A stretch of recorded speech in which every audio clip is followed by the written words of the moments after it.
Welcome. In this video, I'm going to be walking you guys through the setup for Scenario 1 from the Rock of Chickamauga.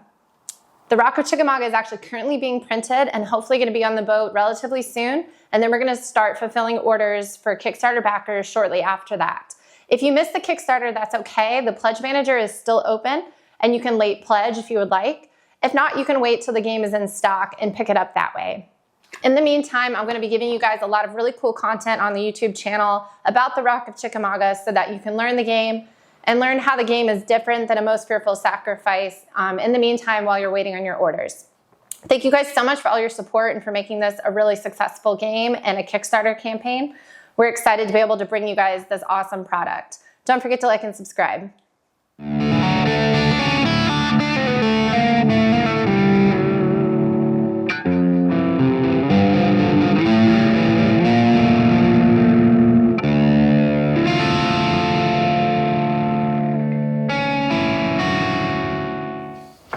Okay, so scenario number 1 from the Rock of Chickamauga is called Get There Furthest with the Mostest.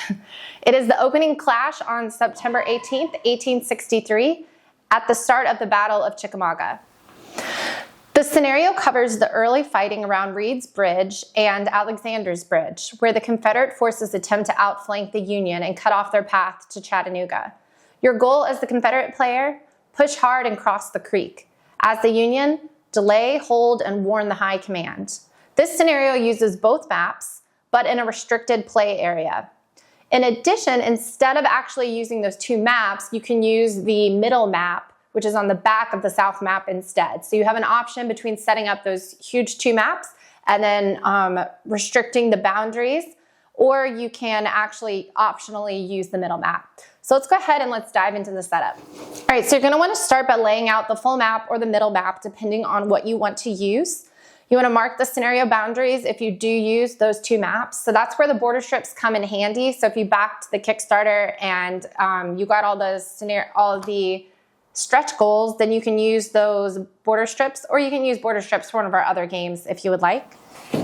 All right, so you're going to want to start by laying out the full map, so the two maps put together, or the middle map if that's what you want to use. So depending on what maps you're using, for your game turn track, you want to go ahead and put the game turn track token on the 12 p.m. box. The game is going to run 9 turns and it ends at 8 p.m.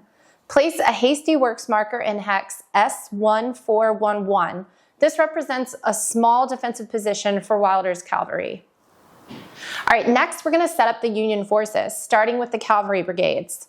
So for Mentee, we're going to do 5 cavalry units, and they're going to be dismounted. So that means that the side where they're dismounted is going to be facing up. 1-4 and 3-4 are going to be in N3505. 4-4 is going to be in N3605. 3-3 is going to be in N3405. 2-3 is going to be in N3407. These troops are defending Reed's Bridge, key terrain early on. Okay, next we've got Wilder. 7 cavalry units, and then they're also going to have the dismounted side facing up. 2 RR4 mounted 2-3 is going to be at N4007. 2 RR4 mounted 3-3 is going to be at S1211. 3 RR5 S1212, that's going to be the hex that it's in. 1 RR5 and 2 RR5 mounted 2-4 is going to be an S1411. 2 RR5 mounted 3-4 is going to be an N2705. 3 RR4 N2606. These troops guard Alexander's Bridge and the surrounding area. Now we're going to move on to Wilder's artillery. 4 R5, that's going to be in the 118, is going to be S1212. 2 R5 218 is going to be in N2706.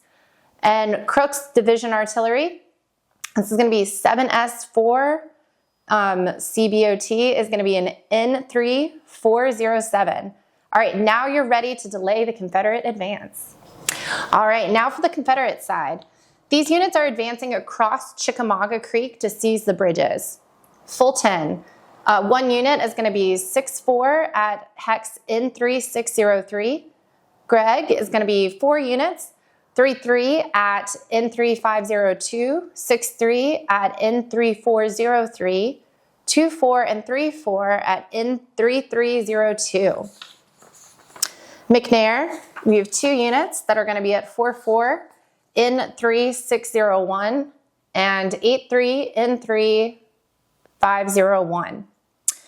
Walthall, you're going to have 3 units, 7-3 and 4-4 are going to be in hex S1710, and 8-3 is going to be in hex S1808. Govan, 4 units, 2 counters, 7-3 and 4-3 are going to be in hex S1810.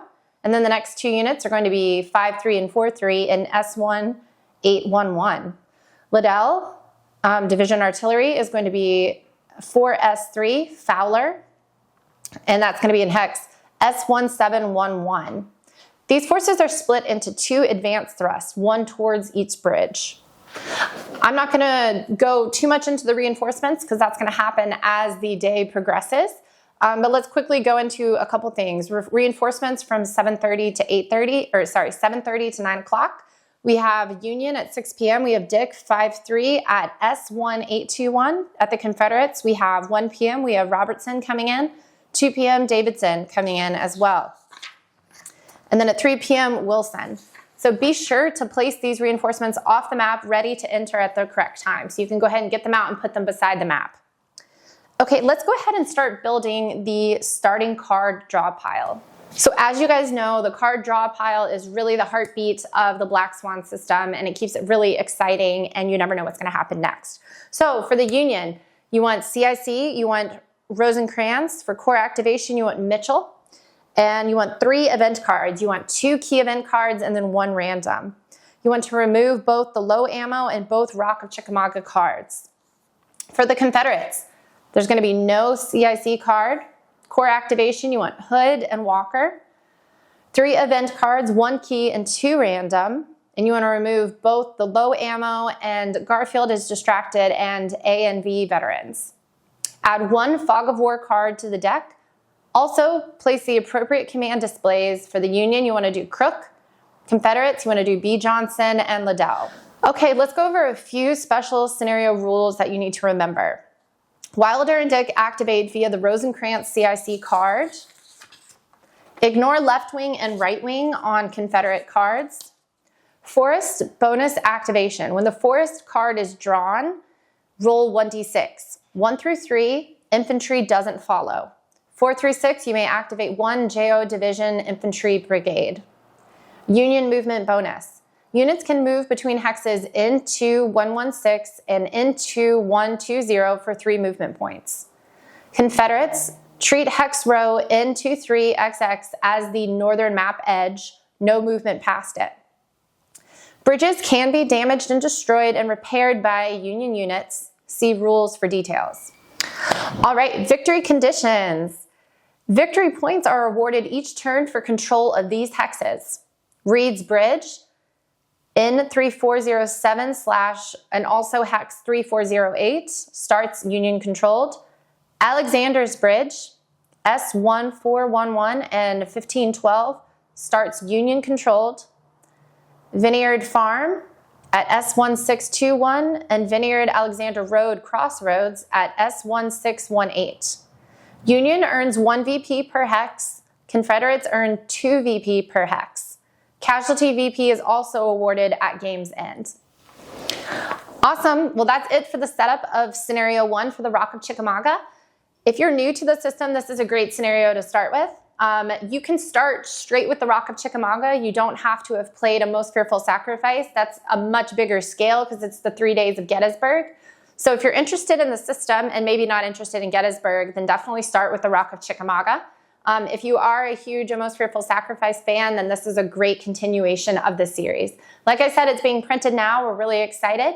And we're excited to be able to fulfill all of the Kickstarter backers' orders that we got. Thank you guys so much for your support and for making this game come to life. Please don't forget to like and subscribe. Thank you.